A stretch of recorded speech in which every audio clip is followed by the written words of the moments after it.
And because of my consideration of the time we have at our disposal, sometimes I have to make it a brief answer. And in that attempt, sometimes I feel I have not yet done justice to the question asked. So that is the only sort of pressure which I have. Otherwise, if I don't know the answer, I just feel relieved. I said, I don't know yet, please. I'll find out and let you know later. If I know the answer, most often the answer I know is much larger and bigger than the time would permit me to speak. You see? You see now? So no pressure. Why do you ask about the pressure? Tell me now. In fact, there is no pressure in the least. I feel relaxed. That is why I enjoy question answer sessions much more than speeches. Because in speeches, I have to choose the subject myself, and I don't have any response from the people, and I have to speak for larger hours, much larger number of hours continuously. So there could be a small pressure on me to remember the sequence of what I wanted to say, to refer to the proper verses, etc. So naturally there has to be some pressure. But in question answer session, just relaxation. Okay?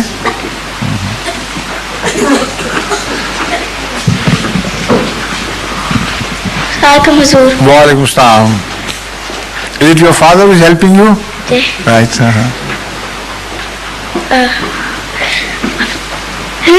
Ask him to help you ask your question as well. Who named Islamabad and why? What? Who named Islamabad and why? Who named Islamabad? Islamabad, yes, I know. You see, the idea struck Mrs. Dr. Salma Saeed first. It was she who first suggested the name to me.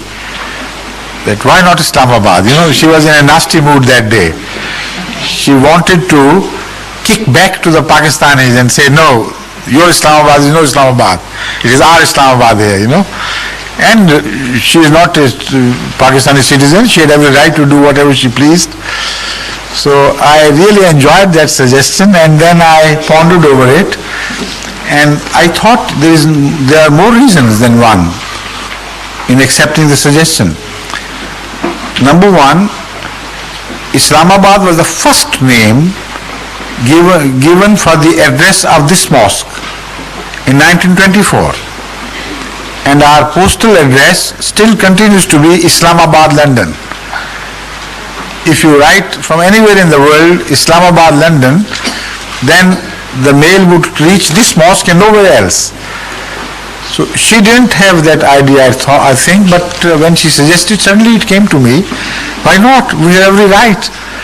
And England has the greater right than any other country of the world to name the Ahmadiyya Center as Islamabad, because the first title, Islamabad, was coined here in this mosque, applicable to this mosque of England.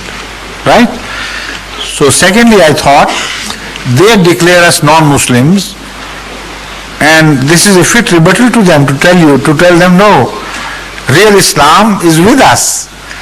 So our center will be Islamabad, our center in exile will be the real Islamabad.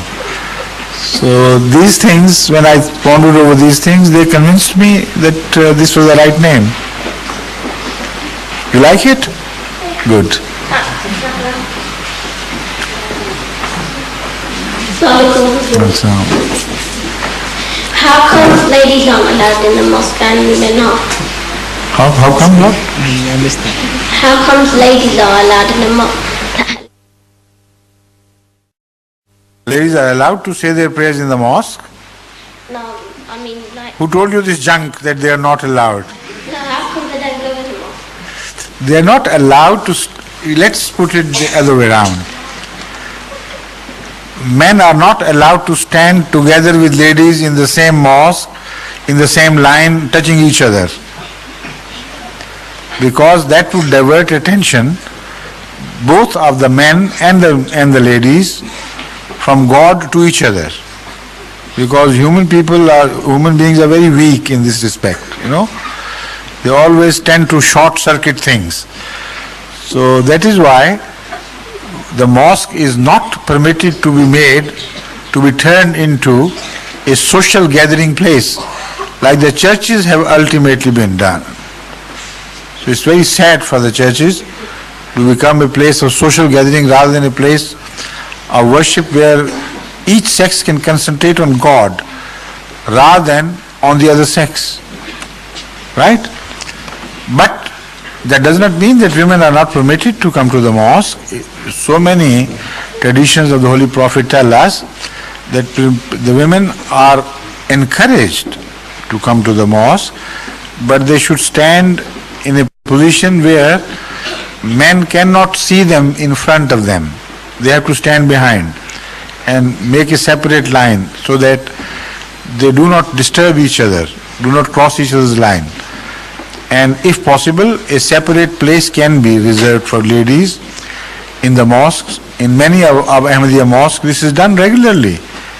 We have in Rabwa, in Qadian, everywhere we have special places reserved in the mosque for the ladies, and they do come and enjoy, and without bothering for the parda, etc., they say they pray freely as they please in the area allotted to them. Right?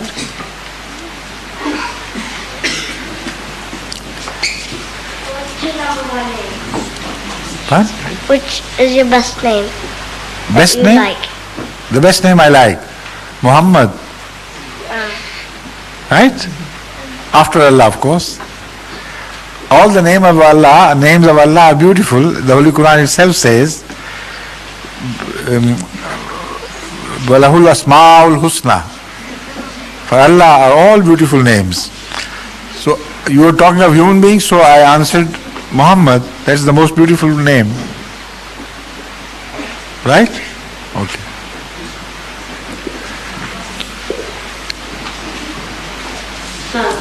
Well, sound.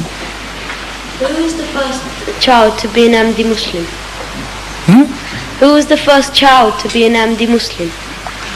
The first child would have been, let me see, it's a very interesting question. Why don't you ask your grandfather? Because he's compiling the history of early Ahmadis and the families, etc.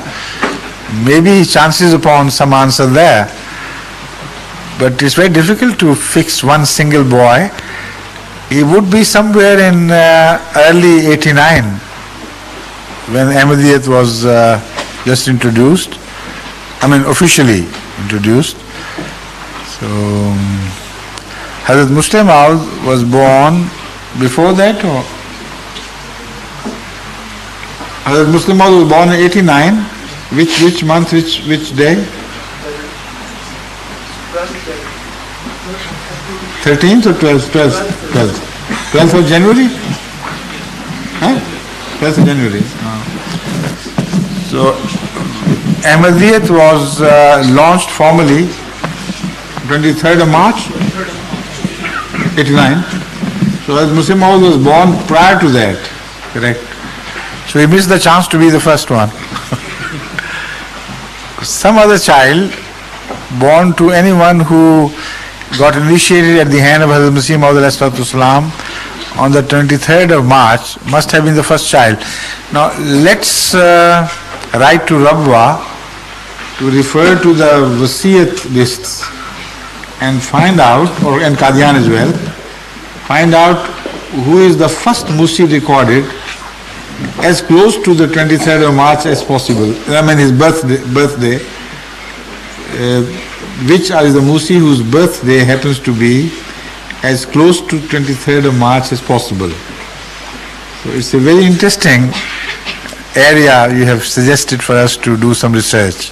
Thank you. Why do you wear a turban normally? Why are you wearing this small cap which you don't wear normally? Tell me.